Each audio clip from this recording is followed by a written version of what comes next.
સવાલ તો પૂછાશે જ, જનતાના હિત માટે પૂછાશે, સત્તાની મનમાનીથી કરેલા અન્યાય માટે પૂછાશે જ, જનતા અને વિપક્ષને જવાબ ન આપવા પર પૂછાશે. સવાલ તો પૂછાશે જ. જનતાએ આપેલા મતનો અધિકાર માંગવા પૂછાશે, સત્તાએ કરેલા ભ્રષ્ટાચાર પર પૂછાશે જ, સત્તાની આળસુ નીતિ પર પૂછાશે. સવાલ તો પૂછાશે જ. તિજોરીના નાણાં વેડફાશે તો પણ પૂછાશે, ભાઈ ભત્રીજા વાત કરશો તો પણ પૂછાશે, સત્તાનો દુરુપયોગ કરશો તો પણ પૂછાશે. સવાલ તો પૂછાશે જ. નમસ્કાર, હું છું જલ્પા ક્ષત્રિય અને આપ જોઈ રહ્યા છો કે ન્યૂઝ. આજનો સવાલ છે કે શું ખેતીની વિરોધી સરકાર એપીએમસીને ખત્મ કેમ કરી રહી છે? પ્રશ્નાર્થ.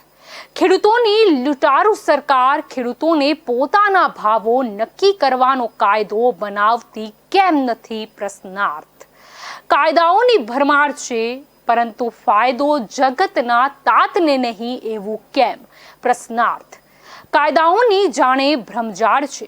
કાયદાથી ખેડૂતોની આર્થિક સ્થિતિ ન સુધરી પણ ધન કુબેરોની સ્થિતિ સારી થઈ છે.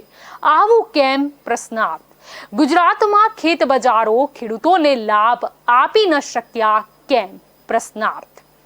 હવે જોઈએ તો ગુજરાતની એપીએમસી એટલે કે એગ્રીકલ્ચર પ્રોડક્ટ માર્કેટ કમિટી એટલે કે ખેત ઉત્પન્ન બજાર સમિતિ. ગુજરાતમાં 224 એપીએમસી છે, જેમાં વર્ષે ₹35,000 કરોડનું ટર્નઓવર થાય છે. તેથી ભાજપના નેતાઓએ મોટા ભાગની ખેત બજાર પર કબજો કરી રાખ્યો છે. હવે આ બધી એપીએમસી ખોટના ખાડામાં આવી રહી છે. અગાઉ જે આવક થતી હતી તેમાં ઘટાડો થયો છે. રૂપાણીજી, ખરેખર જો ખેડૂતોની સ્થિતિ સુધારવા માંગતા હોય તો એમએસપી એટલે કે ટેકાના ભાવો સરકાર નક્કી કરે છે તેમ એમઆરપી એટલે કે વેચાણ કિંમત પણ ખેડૂતોને નક્કી કરવાની સત્તા કેમ આપતી નથી? આવી સત્તાની સોંપણી એપીએમસીને કેમ કરવામાં આવતી નથી? બટાકાનો ભાવ શું રાખવો તે ખેડૂતો નક્કી કરવાને બદલે એપીએમસીના અબજોપતિ વેપારીઓ નક્કી કરી રહ્યા છે. ફળ અનાજના ભાવો શું રાખવા તેની સત્તા આપતો એક પણ કાયદો ભાજપની રૂપાણી અને મોદી સરકારોએ ગુજરાતમાં 20 વર્ષમાં બનાવ્યો નથી. જે બતાવે છે કે ખેડૂતોને ખેત બજારોમાં ઓછા ભાવ આપીને વેપારીઓ 3 થી 10 ગણા ભાવ લઈ રહ્યા છે. બટાકાનો ભાવ શું રાખવો તે ખેડૂત નહીં પરંતુ વેપારી નક્કી કરે છે. આવું કઈ રીતે હોઈ શકે? બાબા રામદેવ પોતાની ફેક્ટરીની વસ્તુનો ભાવ પોતે નક્કી કરે છે, પણ તેની ફેક્ટરીમાં વપરાતી ખેતરમાં બનેલી વસ્તુનો ભાવ પણ બાબા રામદેવ નક્કી કરે છે, ખેડૂત નહીં.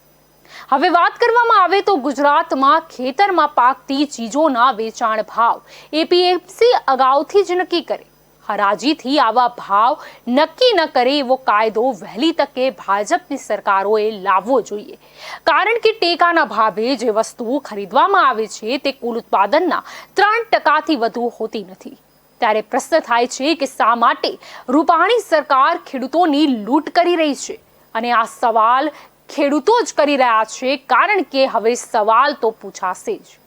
ગુજરાતની 40 એપીએમસીની આવક ઘટી ગઈ છે.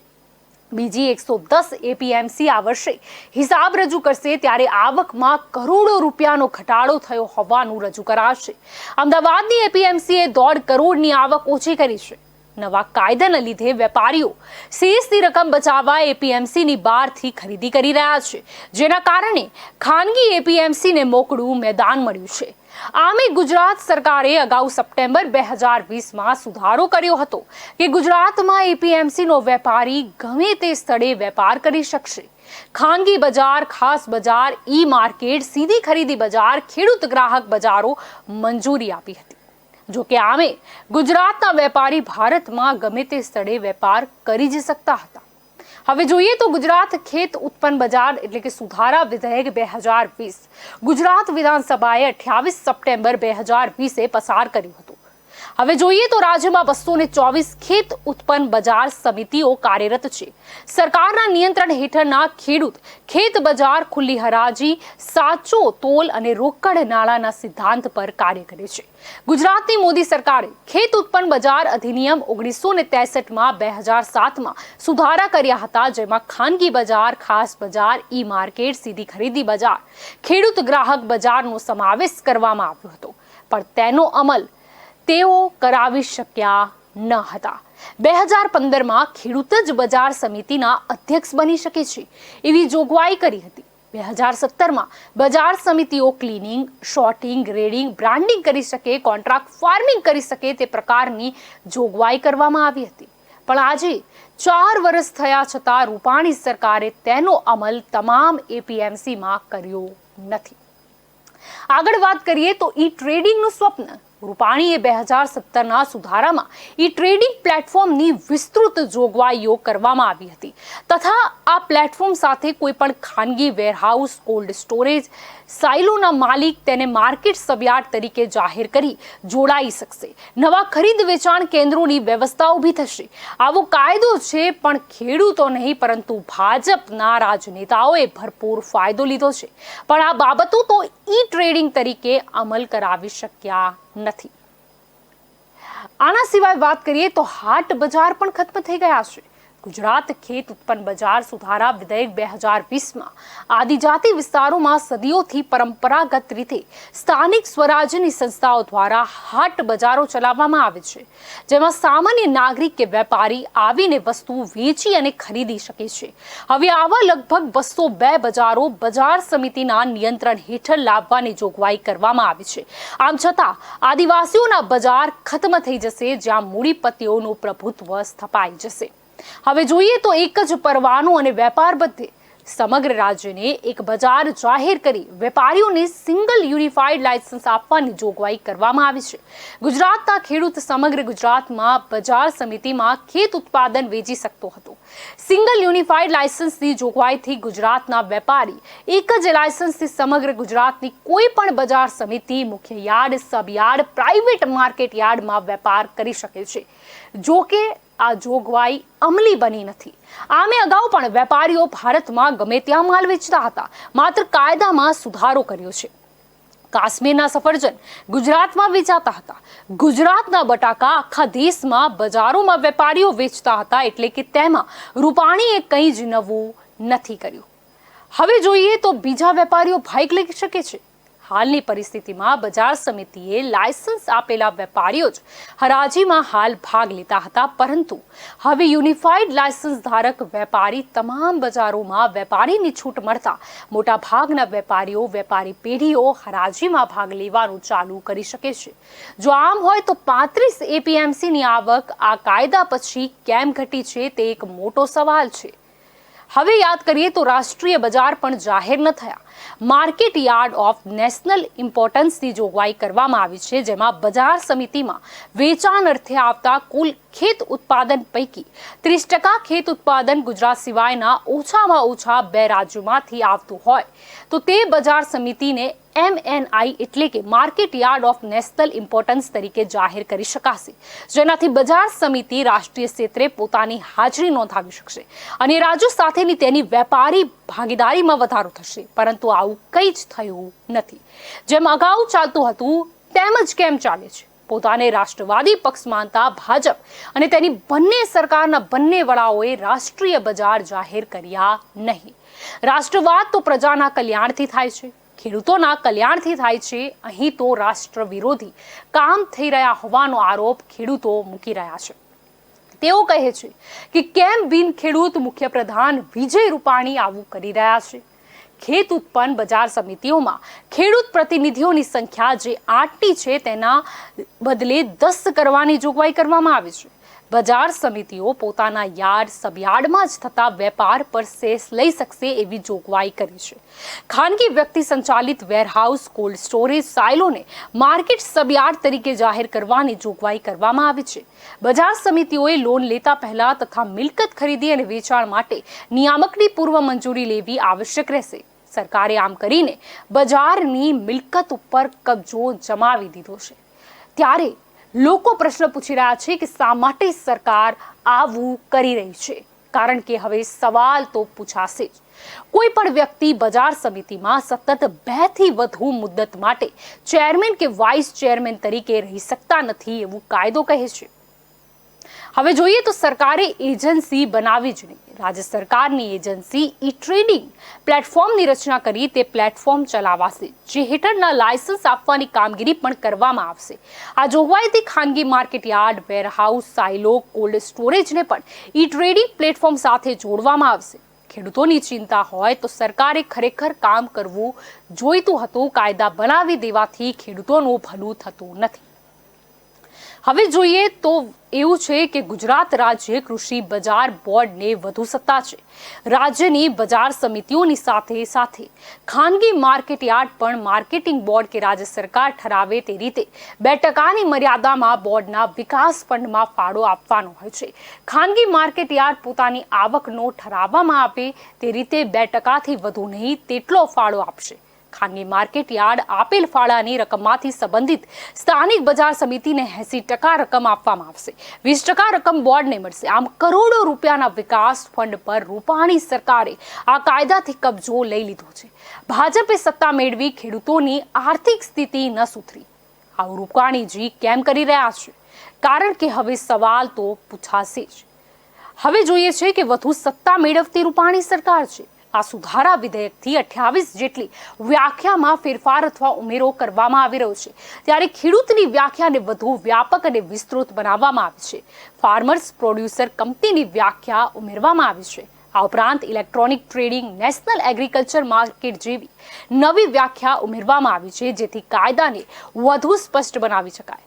આ વિધેયક ગુજરાત વિધાનસભા ખાતે પસાર કરાયું હતું. રાજ્ય સહકાર મંત્રી ઈશ્વર પટેલે વિધેયક રજૂ કર્યું હતું. રાષ્ટ્રીય બજારની વાતો કરે છે, પણ ખેડૂતોને સરકાર આર્થિક રીતે ખતમ કરી રહી છે, કારણ કે કાયદાથી ખેડૂતને કોઈ ફાયદો રૂપાણીજીએ કરાયો નથી.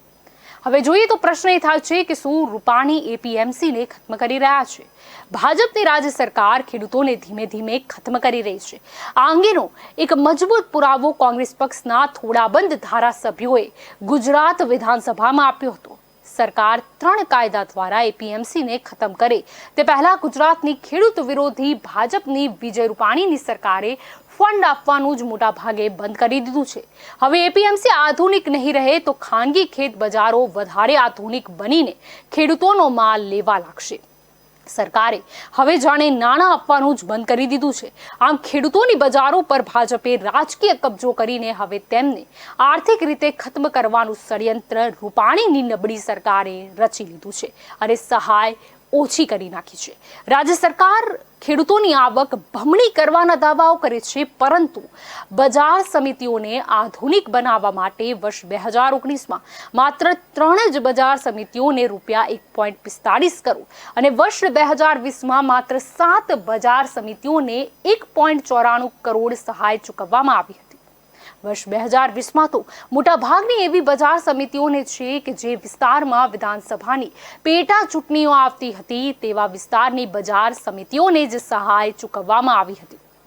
બજાર સમિતિઓ આધુનિક થાય અને ખેડૂતોને લાભો મળે તે માટે સહાય ચૂકવવામાં સરકારને જાણે કોઈ રસ ન હોય તેવું આ માહિતી પરથી સ્પષ્ટ લાગી રહ્યું છે. ખેડૂતોને લાભોથી દૂર તગેડવામાં આવી રહ્યા છે. ખેતી ખત્મ કરવામાં આવી રહી છે. મોટા ઉદ્યોગોને મહત્વ આપવામાં આવી રહ્યું છે. આવું કરવા પાછળ ભાજપની મૂડીવાદી વિચારધારા છે. હવે જોઈએ તો બોટાદમાં ₹22.62 લાખ અપાયા છે. મહીસાગર જિલ્લામાં ₹13.9 લાખ અપાયા છે. સુરેન્દ્રનગર જિલ્લામાં ₹2.51 લાખ અપાયા છે. છોટાઉદેપુરમાં ₹5.85 લાખ અપાયા છે.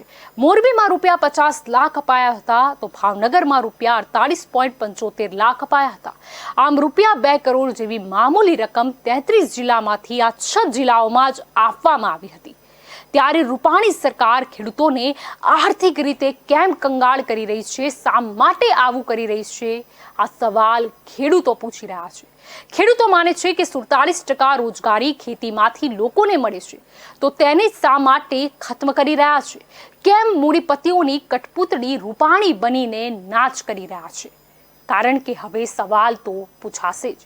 એપીએમસી એક્ટ 1963માં ફેરફાર કરવાનો નિર્ણય 2020માં કર્યો છે. દેશની એક જ બજારની રચના કરવામાં આવશે. માળખાને લાગુ થતા હજુ 2 થી 3 વર્ષનો સમય લાગી શકે છે. તેથી ખેડૂતોને તેનો સીધો લાભ મળવાનું શરૂ થયું નથી, માત્ર વાતો જ છે. ભાજપ સરકાર માત્ર દેખાડો કેમ કરે છે, ખેડૂતોનું હિત કેમ સાચવતી નથી, પોતાના પાડેલા નેતાઓને કેમ આવી બજારો પર કબજો કરાવી રહી છે. પ્રશ્નો તો ઘણા છે. ખેડૂતો અને વેપારીઓએ ઘરેડથી બહાર આવીને ફેરફાર કરવાના થાય છે, પણ હજુ સુધી કંઈ કરાયું નથી. હવે વાત કરીએ ઓનલાઈન ખેતર બજાર. એક બજારની શરૂઆત ભારતમાં ક્યારની થઈ ગઈ છે. નેમલ ના સીઈઓ અને એમડી રાજેશસિંહ કર્ણાટકમાં એક ઓનલાઈન રાજ્ય સ્તરીય એકીકૃત માર્કેટનું સંચાલન કરે છે. અહીં તમામ એપીએમસી ખેડૂતો અને વેપારીઓ સાથે ઓનલાઈન આર્થિક વ્યવહાર કરે છે. જે વ્યક્તિ સૌથી વધુ કિંમત આપવા તૈયાર હોય તેને ખેડૂતોનું ઉત્પાદન વેચવામાં આવે છે. કંપનીએ જાવે કર્ણાટકના ખેડૂતોને નેશનલ ઇલેક્ટ્રોનિક મંડી અથવા તો ઈ નામ સાથે જોડ્યા છે. ઈ નામ ખેડૂતો માટે એક વ્યવસાયિક મંચ છે, પરંતુ એપીએમસીમાં થનારા વાસ્તવિક વેપાર કરતા અહીં માંડ 10 થી 15% કારોબાર થાય છે. આ માળખામાં આશરે 1000 એપીએમસી જોડવામાં આવી છે. ખાનગી ઓનલાઈન બજાર તો ક્યારનું શરૂ થઈ ગયું છે, તો રૂપાણી સરકાર કેમ પાછળ રહી છે? આ પણ એક પ્રશ્ન છે. હવે સરકાર જો આવું જ કરવા માંગે છે તો આ માટે 1 લાખ કરોડ રૂપિયા જોઈએ, જે કેન્દ્ર સરકાર હાલ તો આપી શકે તેમ નથી. પૈસા જ નથી તો શા માટે કાયદો બનાવું છું? કારણ કે હવે સવાલ તો પૂછાશે જ. હવે જોઈએ તો એપીએમસીને ઉદ્યોગ જાહેર કરાયો. ગુજરાત સરકારે ખેતીવાડી ઉત્પન્ન બજાર સમિતિ એટલે કે એપીએમસીને જમીન મહેસૂલ સંહિતાની કલમ 65 ખના હેતુ માટે ખરેખર ઔદ્યોગિક પ્રવૃત્તિ ગણવાનો નિર્ણય કર્યો છે, જેથી એપીએમસી માટેની જમીનમાં કોઈ અન્ય પૂર્વ મંજૂરી લેવાની રહેશે નહીં. ત્યારે પ્રશ્ન થાય છે કે કેમ કર્યું સરકારે આવું? સરકારના મહેસૂલ વિભાગે કોઈ જમીનનો ઉપયોગ ખરેખર ઔદ્યોગિક હેતુ માટે કરવાનો હોય ત્યારે કલમ 65 ખની જોગવાઈ પ્રમાણે કલેક્ટરની પૂર્વ મંજૂરીની જરૂરિયાત રહેશે નહીં. ઉદ્યોગ અને ખાણ વિભાગે તેની નોંધથી એપીએમસીને ઔદ્યોગિક પ્રવૃત્તિમાં સમાવેશ કરવાનો નિર્ણય કર્યો છે, જેથી એપીએમસીને ઔદ્યોગિક પ્રવૃત્તિ ગણી કોઈ ઉદ્યોગ, ગૃહ, વ્યક્તિ કે કંપની દ્વારા ખેતીની જમીન ખરીદવામાં આવે તો તેવા કિસ્સામાં ઉદ્યોગ, ગૃહ, વ્યક્તિ કે કંપનીની પ્રવૃત્તિને જમીન મહેસૂલ અધિનિયમ 1979 ની કલમ 48 તથા કલમ 65 ખ હેઠળ આવરી લઈ તેને ખરેખર ઔદ્યોગિક હેતુ ગણી ડીમ્ડ એને પરવાનગી અથવા આપવા માટે અંગેની કાર્યવાહી તમામ કલેક્ટરોને સૂચનાઓ આપવામાં આવી છે. ખેતીવાડી ઉત્પન્ન બજાર સમિતિઓ ગુજરાતમાં ઔદ્યોગિક પ્રવૃત્તિની વ્યાખ્યા આવશે કે જેથી ખેતીની જમીન ખરીદી શકાશે અને ઔદ્યોગિક રીતે પ્રવૃત્તિ કરી શકે છે. આમ રૂપાણી સરકાર આવું કેમ કરી રહી છે તે ખેડૂતો સમજી જ શકતા નથી, કારણ કે હવે સવાલ તો પૂછાશે જ. હવે જોઈએ તો સત્તા સામે આજે પ્રજાએ મોટો સવાલ ઊભો કરી દીધો છે. વિશ્વની મોટી મસાલા એપીએમસી ઊંઝામાં પણ સવાલો સળગી રહ્યા છે. સત્તા મેળવવા માટે કાવા દાવા કેવા થાય છે? રૂપાણીજી જવાબ આપો. 15 કરોડના ભ્રષ્ટાચારને તમે કેમ છાવરી રહ્યા છો? અદાલત આદેશ આપે ત્યારે સરકારે સાબરમતીમાં ડૂબી મરવું જોઈએ એવું પણ લોકો કહી રહ્યા છે. હવે વાત કરીએ તો વિશ્વનું સૌથી મોટું મસાલા બજાર ઊંઝા છે. ઊંઝા રાજકીય મસાલા સાથે ગરમ બનતું રહે છે. કડવા પાટીદારોની રાજધાની ઊંઝામાં પ્રભુત્વ ખતમ કરવામાં પાટીદાર વિરોધી ચાલ અમિત શાહે રમી હતી. તેઓ તેમાં સફળ થયા છે તેવું લોકો કહી રહ્યા છે. ઊંઝા વિધાનસભા વિસ્તારમાં વડાપ્રધાન નરેન્દ્ર મોદીના વતન વડનગર આવે છે, જ્યાં મોદીની જાણમાં અને વિજય રૂપાણી સાથે દગો કરીને વાઘાણીએ પોતાના પક્ષ સાથે જોડાયેલા નેતાને હરાવ્યા છે. મોદીના માદરે વતન ઊંઝામાં એપીએમસીનું રાજકારણ. ઊંઝા એ પીએમ નરેન્દ્ર મોદીના માદરે વતન વડનગર વિધાનસભાનો વિસ્તાર છે. જે રીતે ભાજપ પ્રમુખ અમિત શાહે પોતાના વતન માણસામાં ભાજપના ધારાસભ્ય જીતાડી શક્યા ન હતા, તેમ વડાપ્રધાન નરેન્દ્ર મોદીના વતન વડનગરના વિધાનસભા મત વિસ્તાર ઊંઝામાં પણ ભાજપના ઉમેદવાર નારણ લલ્લુ પટેલને જીતાડી શક્યા ન હતા. કોંગ્રેસના આશા પટેલ જીતી ગયા હતા ત્યારે નારણ પટેલે ભાજપની ચૂંટણી સમિતિમાં જઈને તેમણે અમિત શાહને મોઢા પર કહી દીધું હતું કે મને ટિકિટ નહીં આપો તો હું તમને જોઈ લઈશ. આ વાત અમિત શાહને ખટકતી હતી. તેથી નારણ કાકાની એપીએમસી અને વિધાનસભા બેઠકમાં ખતમ કરી દેવાયા છે. ગુજરાતની એપીએમસીમાં સૌથી મોટું રાજકારણ ઊંઝા અને અમદાવાદમાં રમવામાં આવ્યું છે. આર્થિક રીતે સદ્ધર ઊંઝા માર્કેટ યાર્ડમાં સત્તા હાંસલ કરવા આ વખતે ભાજપના જ બે જૂથો આમને સામને હતા. એપીએમસીની આવક નારણ પટેલે 10 કરોડ કરી આપી હતી અને ત્યારબાદ ગૌરાંગ પટેલ આવતા તેમણે એપીએમસીની આવક 27 કરોડ કરી બતાવી હતી, જેના પર આર્થિક અને રાજકીય કબજો ભાજપના અમિત શાહની સૂચનાથી કેસી પટેલ મેળવવા કાવતરાઓ કરતા રહ્યા હતા. વડાપ્રધાન આ અંગે તમામ વિગતો જાણતા હતા. વડાપ્રધાન નરેન્દ્ર મોદીના વતનના મત વિસ્તારમાં ષડયંત્રો, કાવાદારા, ભ્રષ્ટાચાર, વિવાદ, વિખવાદ, કાવતરું, ભ્રષ્ટાચાર, અનીતિ, અત્યાચાર આચરવામાં આવ્યા હોવાથી ઊંઝા એપીએમસીની આખા ગુજરાતમાં ચર્ચા છે. તેથી લોકો તે અંગે વડાપ્રધાન, ગૃહપ્રધાન, મુખ્ય પ્રધાનને લાગણીશીલ પ્રશ્નો પૂછે છે અને આક્રમક પ્રશ્નો પણ પૂછે છે. હવે જોઈએ તો ઊંઝા એપીએમસીનું ગુજરાતના ખેત બજારોમાં સૌથી મોટું કૌભાંડ. 13 સપ્ટેમ્બર 2020માં એક મોટું કૌભાંડ પકડાયું હતું. ગુજરાતમાં સૌથી વધુ આવક ઊંઝા એપીએમસીની છે. વર્ષે લગભગ 25 કરોડ રૂપિયા વેપારીઓ ખેડૂતો પાસેથી મેળવીને એપીએમસીમાં જમા કરાવે છે. તેની રસાદ વેપારીઓને આપવી કાયદાકીય છે, પણ તે આપવામાં આવતી નથી. પૈસા બારોબાર ટેબલ નીચેથી લઈને ભ્રષ્ટાચાર કરવામાં આવે છે. આવું બીજે ક્યાંય નહીં પણ વડાપ્રધાન નરેન્દ્ર મોદીના વતનના વિધાનસભા વિસ્તારમાં થઈ રહ્યું છે. આ કૌભાંડ નાનું નથી. 15 કરોડ રૂપિયા ભાજપના નેતાઓએ ગફલો કર્યો હોવાના આરોપ પણ છે. જ્યારથી નારણ લલ્લુ પટેલે એપીએમસી છોડી ત્યારથી ઊંઝા બજારની પડતી શરૂ થઈ છે. તેઓ હતા ત્યાં સુધી કંઈ ખોટું થવા દીધું ન હતું, પણ હવે ઊંઝા બજાર પર અસામાજિક તત્વોનો કબજો આવી ગયો છે. ગુંડા ગેંગ વેપારીઓ પાસેથી હપ્તા ઉઘરાવીને પરેશાન કરી રહ્યા છે. ત્યાં એક બીજું કૌભાંડ બહાર આવ્યું છે. આ ગેંગ ભાજપના કેટલાક નેતા સાથે જોડાયેલી છે. તેમણે વિધાનસભાની ચૂંટણી જીતવામાં પણ મદદ કરી છે. 15 કરોડનો ભ્રષ્ટાચાર થયો હોવાનો આરોપ એક કર્મચારી દ્વારા મૂકવામાં આવ્યો છે. તેણે કચેરીમાં કેમેરા ગોઠવીને પુરાવા એકઠા કર્યા છે. ભાજપ કહે છે કે વર્ષે 25 કરોડની આવકમાં 20% વધારો થયો છે, તો પછી ભ્રષ્ટાચાર કઈ રીતે હોઈ શકે, તેમ મંત્રી વિષ્ણુ પટેલનું કહેવું છે. હવે વાત કરીએ તો 11 સપ્ટેમ્બર 2020માં 47 કર્મચારીઓએ સહી કરીને એક પત્ર લખ્યો છે. પત્રમાં લખ્યું છે કે ખેત ઉત્પન્ન બજાર સમિતિમાં શીર્ષ વસૂલાતમાં ગેરરીતિ કરનારા કર્મચારીઓ અને વેપારીઓ છે. તેથી બજાર સમિતિની પ્રતિષ્ઠાને હાનિ પહોંચી રહી છે. કર્મચારી સોમિલ પટેલ કારકુન તરીકે કામ કરે છે. તેમની સામે કડક કાર્યવાહી કરવામાં આવે. તેણે બજારની આબરૂને ધક્કો પહોંચાડ્યો છે અને ભૂતકાળમાં પણ તેમણે ગેરરીતિઓ કરેલી છે. સોમિલ પટેલ સામે એટલા માટે પત્ર લખવામાં આવ્યો છે કારણ કે તેમણે બજાર સમિતિના પદાધિકારીઓ અને ભાજપના ધારાસભ્ય આ કૌભાંડ કરવામાં આવ્યા છે તે અંગે તેમણે આક્ષેપો કરતી વિગતો સાથેના પત્ર દ્વારા સરકારને જાણ કરી છે. સરકારને પત્રો લખ્યા છે. આ કર્મચારી પાસે અનેક પુરાવા છે. ઊંઝા સહકારી બજારમાં મોટો ભ્રષ્ટાચાર બહાર આવેલો છે. બજાર શેષ ઉઘરાવી બારોબાર ઉચાપત કરી છે. એપીએમસી ચેરમેન દિનેશભાઈ પટેલ અને ઊંઝાના ધારાસભ્ય આશાબેન પટેલ સાથે એપીએમસી ઊંઝાના સેક્રેટરી વિષ્ણુભાઈ પટેલની સંડોવણી બહાર આવી છે. અંદાજે 15 કરોડથી વધુની રકમ બારોબાર ઘર ભેગી કરવાનો એપીએમસીના શેષ વિભાગ આ કર્મચારીએ પુરાવા સાથે વિગતો એકઠી કરી છે. તેમણે સીસીટીવી કેમેરા દ્વારા નાણાકીય પુરાવા એકઠા કર્યા છે. મજૂરોની પોતાના મજૂરીના પૈસા બારોબાર ખવાઈ ગયા છે.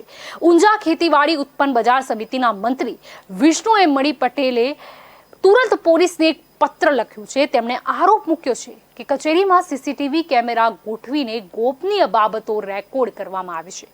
કારકુન સોમિલ અમૃત પટેલ દ્વારા 8 સપ્ટેમ્બર 2020ના રોજ પોતાના ખર્ચે કચેરીમાં કેમેરા લગાવીને કેટલીક બાબતો રેકોર્ડ કરી લીધી છે. તેમણે લગાવેલો કેમેરા કબજે કરવામાં આવ્યો.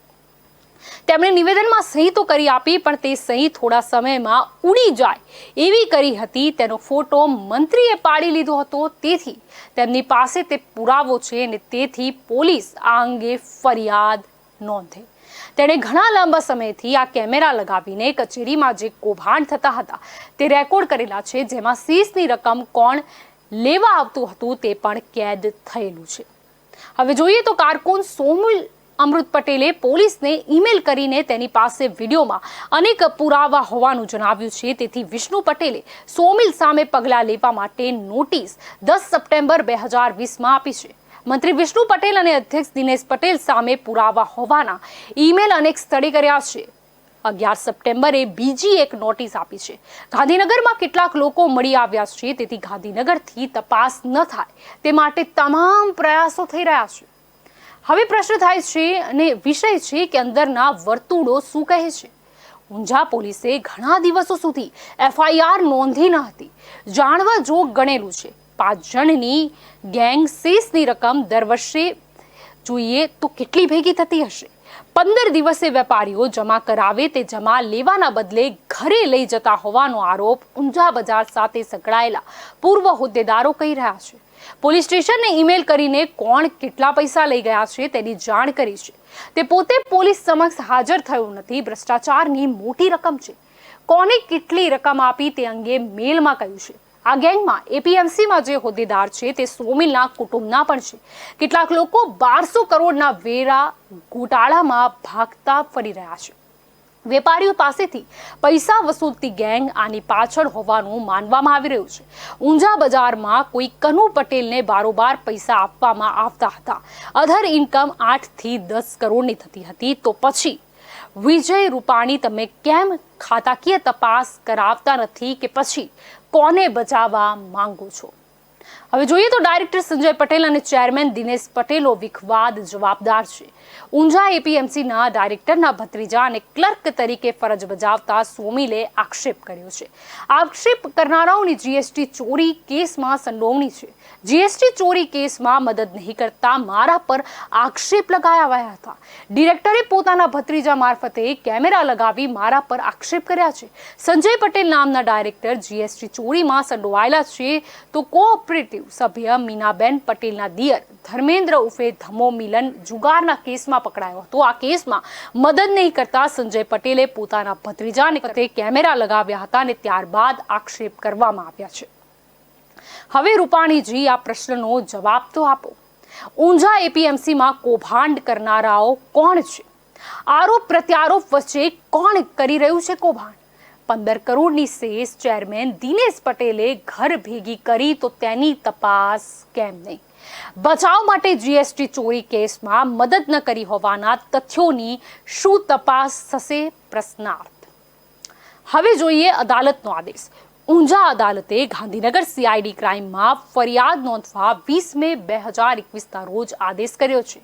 સોમિલ CID ક્રાઇમમાં ફરિયાદ નોંધાવે એવું સ્પષ્ટ કહ્યું છે. ભાજપના ધારાસભ્ય આશા પટેલ, ચેરમેન દિનેશ પટેલ સામે સેક્રેટરી વિષ્ણુ પટેલ ફરિયાદ થઈ શકે તેમ છે. રૂપાણીની પોલીસે ફરિયાદ ન લેતા અરજદારે અદાલતમાં પુરાવા સાથે અરજી કરી હતી. મોદીના વતન ઊંઝામાં કૌભાંડ અંગે આદેશ થતા આખા દેશના રાજકારણમાં જાણે વાવાઝોડું આવી ગયું છે. ઉલ્લેખનીય છે કે અરજદાર સમીર પટેલે 8 માસ પહેલા 16 સપ્ટેમ્બર 2020ના રોજ ઊંઝા APMCના ચેરમેન દિનેશ પટેલ, સેક્રેટરી વિષ્ણુ પટેલ, ધારાસભ્ય આશાબેન પટેલ દ્વારા રોકડ કેસમાં સેસ લઈ ઘર ભેગો કરવાના પુરાવા સાથે ઘટસ્ફોટ કર્યો હતો.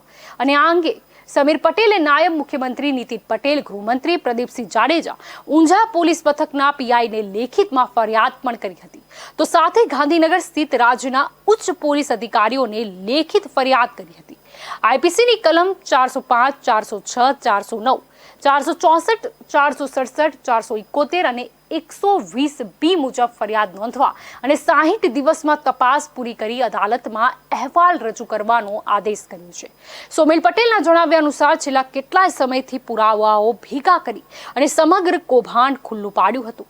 અધિકારીઓ અને તે અંગે ફરિયાદ પણ કરી હતી, પરંતુ કોઈ પણ પ્રકારની કાર્યવાહી ન થતા આખરે અદાલતમાં જવું પડ્યું હતું. કોર્ટે ઊંઝાના ધારાસભ્ય આશા પટેલ, ચેરમેન દિનેશ પટેલ, સેક્રેટરી પટેલ સામે ફરિયાદ દાખલ કરવાનો હુકમ કર્યો છે. મુખ્યપ્રધાન તમને ગુજરાતનો એક નાગરિક ફરિયાદ કરે છે તેને તમે સાંભળતા તો નથી, પણ આરોપીઓ સામે ફરિયાદ પણ નોંધવાનો આદેશ કેમ ન આપ્યો? તેથી તમે પણ આરોપીના પાંજરામાં છો એવું લોકો સ્પષ્ટ કહી રહ્યા છે. કારણ કે હવે સવાલ તો પૂછાશે જ. વડાપ્રધાનના જન્મસ્થળના મત વિસ્તારમાં આવું મોટું કૌભાંડ થયું હોય અને રૂપાણી તમે કેમ નિષ્ક્રિય રહ્યા હતા? હવે જોઈએ તો બ્રાહ્મણવાડાનો જમીન વિવાદ. આધુનિક મસાલા બજાર બનાવવા માટે 1 વર્ષ પહેલા સરકારે પ્રોજેક્ટ માટે બ્રાહ્મણવાડામાં 52 વીઘા જમીન આપી હતી. એપીએમસીની ચૂંટણીમાં તેનો વિવાદ થયો હતો. આ એ જ બ્રાહ્મણવાડા છે જ્યાં વડાપ્રધાનના ધર્મપત્ની એક શિક્ષક તરીકે વર્ષો સુધી કામ કરતા રહ્યા હતા. આ જમીન 50 વર્ષ પહેલા સરસ્વતી ડેરીને આપેલી હતી, જે ફડચામાં જતા સરકાર હસ્તક આપી હતી. સરકારી પડતર બની હતી, પણ રાજકીય આંદોલનકારીઓ લોકોની ભાવના ભડકાવવા માટે ગોચરની જમીન તરીકે ખપાવી રહ્યા હતા. મોહન હરીએ સંપાદન કરાવ્યું હતું. બ્રાહ્મણવાડાની આ જમીન પર મહેસાણાની દૂધસાગર ડેરી બનાવવાની હતી, પણ પછી મહેસાણાના માનસીભાઈ દૂધસાગર ડેરીને મહેસાણા લઈ ગયા હતા. હવે શંકરસિંહ આ જમીન કોને આપી દેવા માંગતા હતા? શંકરસિંહ વાઘેલાની રાજપા સરકાર હતી ત્યારે બ્રાહ્મણવાડાની આ જમીન તેમના ખાસ માણસને આપવા માટે પ્રયાસો થયા હતા, પણ પછી તેમાં કંઈ થઈ શક્યું ન હતું. ઊંઝા એપીએમસીમાં અત્યાર સુધી સ્વચ્છ હિસાબો રાખીને ખેડૂતોને ટેકો મેળવીને નારણ લલ્લુ પટેલે સારી પ્રતિષ્ઠા મેળવી છે, જેને ખંડિત કરવા માટે જમીન વિવાદ ચગાવવામાં આવ્યો હતો. 70 કરોડની જમીન 4.75 કરોડમાં કેમ આપી દીધી? 52 વીઘા જમીન ફક્ત 4.5 કરોડ રૂપિયામાં એપીએમસીને આપવામાં આવી છે. 3 વર્ષ પહેલા સરકારે અંદાજે 69 કરોડ કિંમત નક્કી કરી હતી. મહેસૂલ વિભાગની આ જમીનની માંગણી ગ્રામજનો છેલ્લા 15 વર્ષથી કરી રહ્યા છે. 52 વીઘા જમીન સરકારે 2015માં 69.26 કરોડમાં ઊંઝા એપીએમસીને આપી હતી. રકમ ન ભરી શકતા કલેક્ટર દ્વારા 2017માં હુકમ રદ કરાયો હતો. 2018માં સરકારની નીતિ બદલાઈ પછી ફરીથી તે જમીન માંગવામાં આવી અને 4.73 કરોડની રકમ ભરીને જ ઊંઝાએ તે જમીન પર કબજો લઈ લીધો હતો. હવે જોઈએ તો વેપારમાં પણ રાજકારણ ગરમ પડી રહ્યું છે. ઊંઝાનું હાલનું બજાર નાનું પડતું હોવાથી નવું આધુનિક બજાર બનાવવા માટે રાજ્ય સરકારે બ્રાહ્મણવાડામાં 1.21 લાખ ચોરસ મીટર જમીન આપી છે. જમીન છેલ્લા 50 વર્ષથી પડી રહી હતી. તેમાં બાવળ ઉગી નીકળ્યા છે. 10,000 લોકોને નવી રોજગારી મળી શકે તેમ છે. તેમ છતાં આ જમીન ગામને પરત આપવા માટે રાજકીય વ્યક્તિઓએ ઝુંબેશ શરૂ કરી છે. અહીં ખેડૂતો માટે આધુનિક બજાર બનવાનું છે, જેમાં રોજની 1 લાખ બોરી જીરું, ઈસબગુલ, વરિયાળી લાવી શકાશે અને તેનું ગ્રેડિંગ પણ કરી શકાય તેવા ઓટોમેટિક મશીનોથી ચાલતું બજાર હશે. ભારતમાં આવું એક પણ બજાર નહીં હોય. હવે આ બધી તો વાતો છે. ઉત્તર ગુજરાતનો ખેડૂત હવે આટલો આગળ કેમ છે? જોવા જઈએ તો ગુજરાતમાં ઉત્તર ગુજરાતનો કૃષિ ઉત્પાદનમાં ફાળો રાયડામાં 91%, વરિયાળીમાં 91%, બટાકામાં 79%, ઈસબગુલમાં 76%, એરંડામાં 60%, આમળામાં 32%. ઉત્તર ગુજરાતના ખેડૂતો આ રીતે આગળ છે, છતાં રૂપાણી સરકાર તેમને છેતરી છે. કૌભાંડો પર રેતી નાખી દેવામાં આવે છે. ઊંઝા રાજકીય મસાલા સાથે ગરમ બનતું જ રહ્યું છે. એપીએમસીનો કરોડોનો વહીવટ કબજે કરવા કોંગ્રેસના ફૂટેલા ધારાસભ્ય આશા પટેલે ભાજપમાં પક્ષપલટો કર્યો હોવાથી લોકોનો ભારે રોષ હતો. આશા પટેલે ભાજપનું કાર્યાલય શરૂ કર્યું હતું, જે લોકોએ બંધ કરાવી દીધું હતું. વિધાનસભાની ચૂંટણીમાં આશા પટેલ અને તેમના સ્નેહી ભાજપના નેતા કેસી પટેલનો હુરિયો બોલાવીને કાર્યાલય ખાતે સતત વિરોધ થતો હતો. ઊંઝોમાં 2.11 લાખ મતદારોમાંથી 75,000 કડવા પાટીદાર મતદાર છે. 49,000 ઠાકોર છે, 16 દલિત, 16,000 મુસ્લિમ છે. આખરે આશા પટેલને એનકેન પ્રકારે જીતાડીને એપીએમસી પર તેનો કબજો પ્રસ્થાપિત કરી દેવામાં આવ્યો.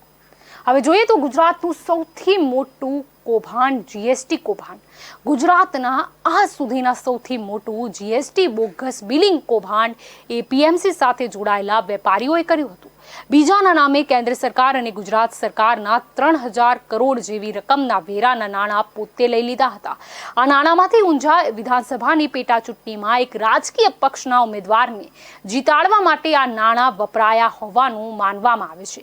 એકી સાથે 60 ટુકડી બનાવીને દરોડા પાડવામાં આવ્યા હતા, પણ એપીએમસી સાથે જોડાયેલા મુખ્ય સૂત્રધારને તો પકડવામાં આવ્યો જ નહીં.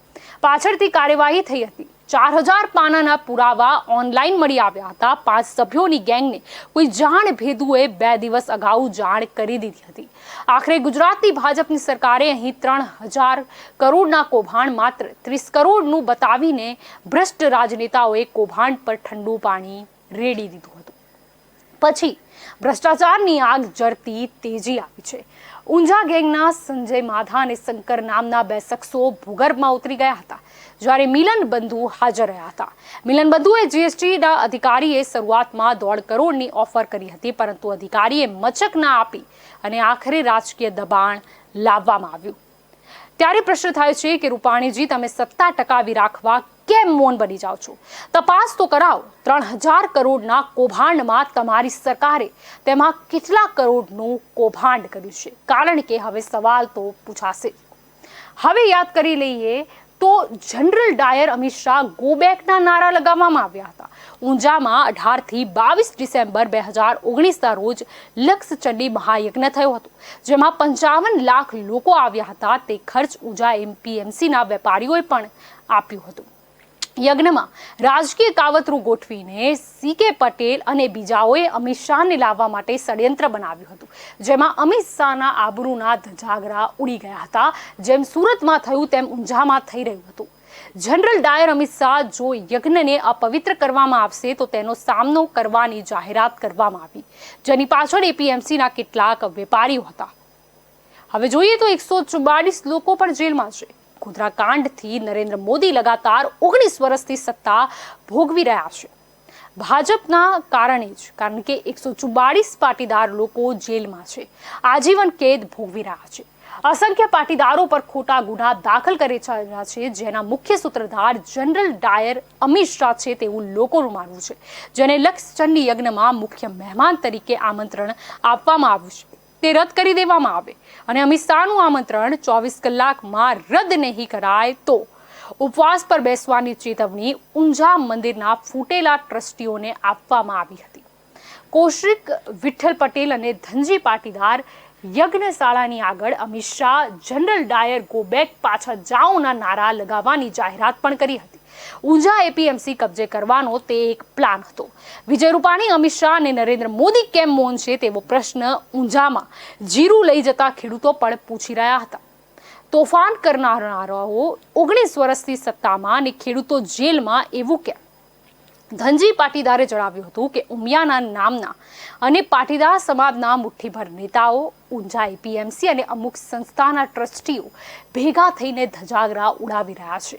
2002ના ગોધરા તપાસ પંચનો અહેવાલ આવી ગયો, પણ અમારા 144 લોકોને છોડાતા નથી. તોફાનો કરાવનારા સત્તા પર બેસીને હવે યજ્ઞમાં આવી રહ્યા છે, તે અમે ચલાવી લઈશું નહીં. હવે જોઈએ તો અનામત આંદોલનમાં એપીએમસીની ભૂમિકા કેવી હતી. 25 થી 27 ઓગસ્ટ 2015માં પાટીદાર સમાજ ઉપર અમિત શાહ દ્વારા કહેર વરસાવવામાં આવ્યો હતો. તેથી ઊંઝા એપીએમસી સાથે જોડાયેલા વેપારીઓએ 2015માં પાટીદારોને ટેકો આપ્યો હતો. જ્યાં જરૂર પડી ત્યાં આર્થિક મદદ પણ કરી હતી. પાટીદાર સમાજના 9 દીકરાઓએ બંદૂકની ગોળીઓ મારીને તેમને મરાવી નાખવામાં આવ્યા હતા. પાટીદાર સમાજના લોકોને ઘરમાંથી બહાર કાઢીને રોડ ઉપર જાહેર રસ્તામાં ઢોરમાર મારવામાં આવ્યો હતો. તો પાટીદાર સમાજની માંગ હતી કે અનામત આપો. ગોળીએ મારનારા એક પણ આરોપીઓ હજુ સુધી તેમને સજા આપવામાં આવી નથી. શહીદોના પરિવારજનોને સરકારી અથવા અર્ધ સરકારી નોકરી પણ આપવામાં આવી નથી. તો પછી જો ઊંઝાના વેપારીઓ તેમને મદદ કરતા હોય તો રૂપાણી, તમે કેમ 144 અને 9 લોકોને ન્યાય આપીને ઊંઝાના વેપારીઓની લાગણી સમજી શક્યા નથી?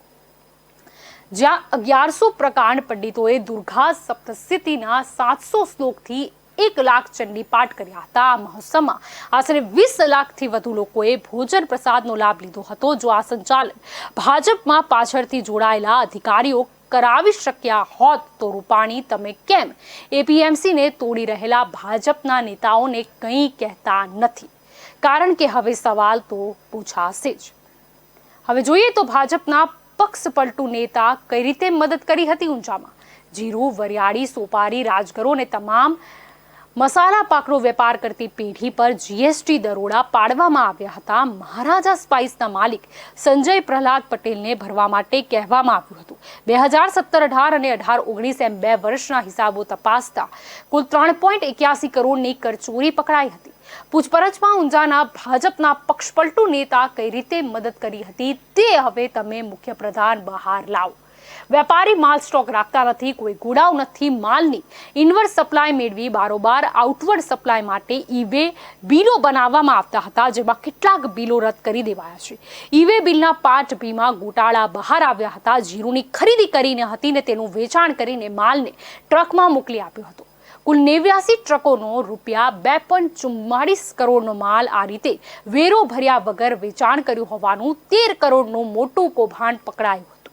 એપીએમસીના એ વેપારીઓ અંગે ઊંડી તપાસ ન થાય એ માટે રાજકીય દબાણ થયા હતા। હવે જોઈએ તો એપીએમસીની ચૂંટણીમાં જ ભાજપના 2 જૂથ સામસામે આવી ગયા હતા। નારણ લલ્લુને ખતમ કરવા અમિત શાહનો કારસો જાણે સફળ થયો।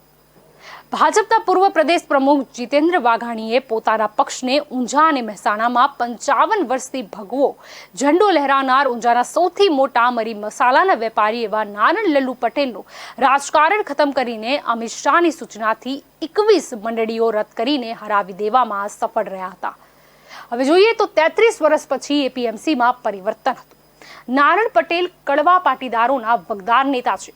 તેમને અમિત શાહ, વાઘાણી, કેસી પટેલે પોતાના પક્ષ સાથે જોડાયેલા નેતા નારણ પટેલને 33 વર્ષ પછી એપીએમસીમાં હરાવ્યા હતા। વિશ્વાસ પેનલના ગૌરાંગ પટેલ છેલ્લા 8 વર્ષથી એપીએમસીના ચેરમેન હતા।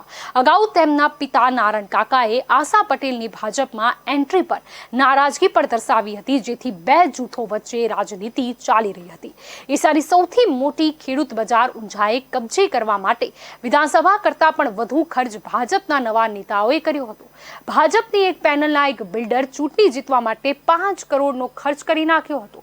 તેમની પેનલના 8 ઉમેદવારો જે ખર્ચ કરે તે અલગ થશે। ભાજપની આ પેનલ ભાજપની બીજી પેનલ ગૌરાંગ નારણ લલ્લુ પટેલને હરાવવા માટે આ ખર્ચ કર્યો હતો। મતો ખરીદવા મતદાર દીઠ 11 લાખની લાંચ આપવામાં આવી હતી। ધારાસભ્ય આશા પટેલના ખાસ અંગત ટેકેદાર દિનેશ પટેલની પેનલના 8 ઉમેદવારો હવે ઊંઝા બજારનો કોઈ પણ હિસાબે કબજો જમાવીને વેપારીઓ પર શાસન કરવા માટે કાવા દાવા કર્યા હતા। ધમો મિતન તેને નેતૃત્વ પૂરો પાડતો હતો। તેમની સામે ભાજપ સરકારે પાસા હેઠળ પગલાં ભરેલા તે હવે ભાજપની પેનલનો પ્રચાર કરીને ઊંઝા બજાર પર કબજો જમાવી દીધો હતો। જીએસટીના દરોડા પડેલા તેમાં 19 લાખની ચોરી કરેલી તે નાણાં ભરેલા હતા એવા લોકો પણ હતા। ભાજપના પ્રદેશ પ્રમુખ ચંદ્રકાંત પાટીલે ઊંઝાના વતની અને પૂર્વ કલેક્ટર મહેન્દ્ર પટેલને 2021માં ઉપપ્રમુખ હમણાં જ બનાવ્યા હતા। તેમની નિયુક્તિની જાહેરાત પણ કરી છે। પાસાના એક ગુનેગાર સાથે મંદિરમાં ફોટો સેશન કરીને લોકોને સંદેશ આપી દીધો છે કે ઊંઝામાં હવે ભાજપનું જાણે ગુંડારાજ આવી ગયું છે। નિયુક્તિ થઈ તેના બીજા દિવસે મહેન્દ્ર પટેલ ઊંઝા મંદિર દર્શન માટે પણ આવ્યા હતા, ત્યારે તેની સાથે સતત આરોપીઓ સાથે હતા। કલેક્ટર કક્ષાના અધિકારી તેની ગંભીરતા તો જાણતા જ હશે। ભાજપના 2 નેતાઓ પાસમાં છૂટવા માટે મદદ કરી હતી। કાર્યક્રમ ઊંઝા મંદિરે દર્શન કરવા આવેલા ત્યારે ધમો મિલન પોતે મહેન્દ્ર પટેલ સાથે હતા। આશા પટેલે કહ્યું હતું કે સમસ્યા દૂર કરીશું, પણ ભ્રષ્ટાચારે તો માજા મૂકી દીધી। બોર્ડ ઓફ ડિરેક્ટરની ચૂંટણીમાં ભાજપના આશા પટેલ સમર્થિત વિકાસ પેનલના દિનેશ પટેલની પેનલનો વિજય થયો હતો। ભાજપ સામે નારાજ ચાલી રહેલા નારણ કાકાના પુત્ર ગૌરાંગ પટેલની હાર થઈ હતી। કોંગ્રેસમાંથી ભાજપમાં પક્ષપલટો મારીને ધારાસભ્ય બનેલા આશા પટેલે જીત બાદ જણાવ્યું કે વિકાસ પેનલની જીત નિશ્ચિત હતી। આ ખેડૂતો અને વેપારીઓની જીત છે। માર્કેટ યાર્ડમાં ઘણી સમસ્યાઓ હતી, ખેડૂતો વેપારીઓ પરેશાન હતા। હવે અમે ખેડૂતો વેપારીઓની સમસ્યાનો ઉકેલ લાવીશું। નારણ કાકાના સમયમાં સમસ્યાઓ હતી તેનાથી 2021માં વધી ગઈ છે ને ભ્રષ્ટાચારે માજા મૂકી છે। હવે જોઈએ તો વિધાનસભાની ચૂંટણીના કારણે એપીએમસીને મુશ્કેલીમાં પણ મુકાઈ હતી. ઊંઝામાં આશા પટેલને કોંગ્રેસમાંથી ભાજપમાં પક્ષપલટો કરાવનારા ભાજપના મહામંત્રી કેસી પટેલ હતા. હવે સીઆર પાટીલ આવતા તેઓ ફેંકાઈ ગયા છે. તેમની સામે કોઈ જોતું પણ નથી. એપીએમસીમાં તેમની સામે બળવો થયો હતો. ભાજપના કાર્યકરોએ કેસી પટેલ હાય હાયના નારા પણ લગાવ્યા હતા. હવે જોઈએ તો કેસી પટેલના વેવાઈનો એપીએમસી પર કબજો. કેસી પટેલના વેવાઈ દિનેશ પટેલને ઊંઝા ખેત ઉત્પન્ન બજાર સમિતિમાં તેમને અધ્યક્ષ બનાવવા માટે કાવતરા કર્યા હતા. 2019ના રોજ ઊંઝા બજાર સમિતિની ચૂંટણી આવી રહી હોવાથી મતદાર યાદી જાહેર કરવામાં આવી છે. ખેડૂત, વેપારી અને ખરીદ વેચાણ સંઘ એમ ત્રણેય વિભાગના મતદાર યાદીમાં સરકારે મોટા પ્રમાણમાં ગોલમાલ કરી છે. કારણ કે આશા પટેલ અને દિનેશ પટેલને જીતાડવા માટે ભાજપની રૂપાણી સરકારે નક્કી કરી લીધું હતું. 39 જૂની મંડળીઓમાંથી 21 મંડળીઓ કે જેના પર ભાજપના નેતા નારણ પટેલ અને ગૌરાંગ પટેલનું પ્રભુત્વ હતું તે રૂપાણીની સરકારે ગાંધીનગરથી રદ કરી દઈને મતદાનથી બાકાત રાખી દેવામાં આવી હતી. અને તેમ કરવાથી નારણ પટેલ અને ગૌરાંગ પટેલને હરાવી દેવાયા હતા અને આશા પટેલ, દિનેશ પટેલને જીતાડી શકાય. નારણ પટેલ એપીએમસીની ચૂંટણી ન લડી શકે એવો જાણે કારસો રચાયો હતો. વેપારી વિભાગના 2160 મતદારો છે, જેમાંથી 529 મતદારો રદ કરી દેવામાં આવ્યા. ખરીદ વેચાણ સંઘના 38 મતદારો ધરાવતી 3 મંડળીઓ કે જેમાં એક તો 100 વર્ષ જૂની છે તે રદ કરી દઈને મતદાનથી બહાર કરી દેવામાં આવી. કારણ કે આ મંડળીઓના સભ્યોમાં ગૌરાંગ પટેલ અને નારણ પટેલ સભ્ય છે. હવે તેઓ સભ્યપદેથી રદ થઈ જતા ચૂંટણી લડી ન શકે તેવી સગવડ ભાજપ સરકારે આશા પટેલને કરી આપી હતી. એપીએમસીમાં આમ કરવા પાછળનું કારણ આશા પટેલના પ્રિય એવા કોંગ્રેસના નેતા દિનેશ પટેલને અધ્યક્ષ બનાવવાના હતા તે જાણવા મળ્યું. રદ કરેલી 21 મંડળીઓમાંથી 16 મંડળીઓ ભાજપની વિજય રૂપાણીની સૂચનાથી સરકારે રદ કરી દીધી હતી. સરકારી અધિકારીએ સત્તાનો ગેરઉપયોગ કર્યો હતો. આશા પટેલની ગેરકાયદેસર મંડળીઓ હતી તે મતદાર યાદીમાં રાખવામાં આવી. વર્ષોથી ચાલતી 21 મંડળીઓ રદ કરી દેવામાં આવી. રૂપાણીની ગંદી ચાલ અહીં જોવા મળે છે. તમામ ફાઇલો સાથે દફતર ગાંધીનગર લઈ જવામાં આવ્યું હતું. સહકાર સચિવ સાજિદની કચેરીમાં નક્કી થયું કે કઈ રીતે આશા પટેલ અને વેવાઈ દિનેશ પટેલને જીતાડવા. ભાજપના 25 નેતાઓ અને કાર્યકરો મુખ્યપ્રધાન વિજય રૂપાણીને મળવા ગયા હતા. આ કાવતરાની જાણ કરી હતી. રૂપાણીએ ખાતરી આપી હતી કે મંડળીઓ રદ નહીં થાય. 4 દિવસમાં તમામ મંડળીઓ રદ કરી દેવામાં આવી.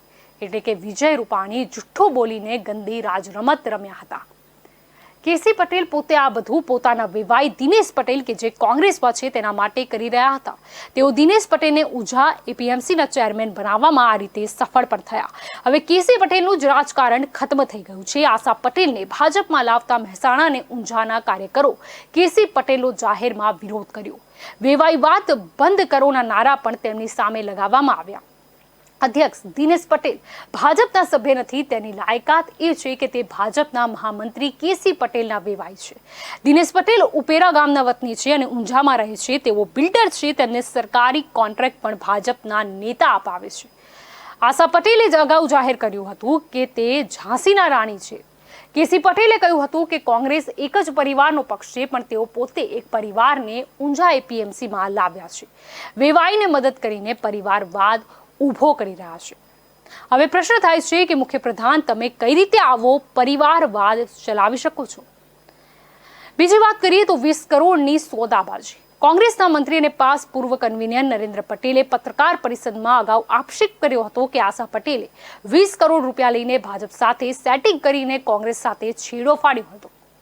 જનવિરોધી પગલાંનો વિરોધ કરીએ છીએ તેવું પણ કહેવામાં આવ્યું હતું. તો એપીએમસીને બચાવવા પણ નારણ પટેલ મોદીને પણ મળ્યા હતા. અગાઉ ઊંઝાના ભાજપના પૂર્વ ધારાસભ્ય નારણ લલ્લુ પટેલ દિલ્હી જઈને પીએમ નરેન્દ્ર મોદીને તેમના બંગલે મળીને રજૂઆત કરી હતી. ડોક્ટર આશાની કેટલીક તસવીરો આપી હતી. કેટલાક પુરાવા આપવામાં આવ્યા હતા. એવું માનવામાં આવે છે કે અમિત શાહ ઉત્તર ગુજરાતમાં પટેલ મતો લેવા માટે અલ્પેશ ઠાકોરને લેવા માંગતા ન હતા. તેથી આશા પટેલનું ઓપરેશન પાર પાડવા માટે કેસી પટેલને જવાબદારી સોંપાઈ હતી.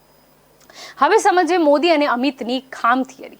અમિત શાહની ગણતરી પ્રમાણે ઉત્તર ગુજરાતમાં જ્યાં ઠાકોર હોય ત્યાં પટેલ મતદારો માધવસિંહના સમયથી જે તે પક્ષ સાથે નથી રહેતા.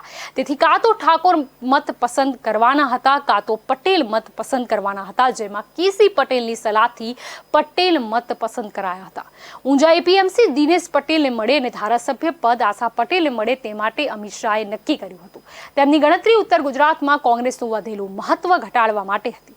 પણ હવે ભાજપના જ કાર્યકરો અમિત શાહની નીતિનો વિરોધ કરી રહ્યા છે. હવે છેલ્લે સમજીએ તો 84 સમાજનો નારણ પટેલને ટેકો છે. ઊંઝાના 84 પાટીદાર સમાજના 125 ગામો ઉપરાંત મહેસાણા, પાટણ, અમદાવાદ, સુરત, વડોદરામાં 84 સમાજને ભાજપે પોતાની સાથે કરી લીધો છે અને 84 પાટીદાર સમાજના લોકો અતિ ધનાઢ્ય છે. આ રીતે એપીએમસીમાં મસમોટા કૌભાંડ ચાલી રહ્યા છે, પરંતુ તેરી ભી ચૂપ અને મેરી ભી ચૂપ. ત્યારે પ્રશ્ન થાય છે કે મુખ્યપ્રધાન વિજય રૂપાણી શું કરી રહ્યા છે? શું છે હવે એપીએમસી પર ખતરો અને ખેડૂતોને શા માટે લાગી રહ્યું છે કે રૂપાણી સરકાર તેમના માટે કશું જ કરી રહી નથી? પ્રશ્નો તો અનેક છે અને કઈ રીતે રાજકારણ રમાય છે તે પણ આપણે જોયું. અને આ જે પણ સવાલો હતા એ લોકો દ્વારા ઊભા કરવામાં આવ્યા છે, ખેડૂતો દ્વારા ઊભા કરવામાં આવ્યા છે, કારણ કે હવે સવાલ તો પૂછાશે જ. તો આપણા આ ખાસ કાર્યક્રમમાં અત્યારે બસ આટલું જ. વધુ સમાચાર માટે આપ જોડાયેલા રહેજો કે ન્યૂઝ સાથે. નમસ્કાર.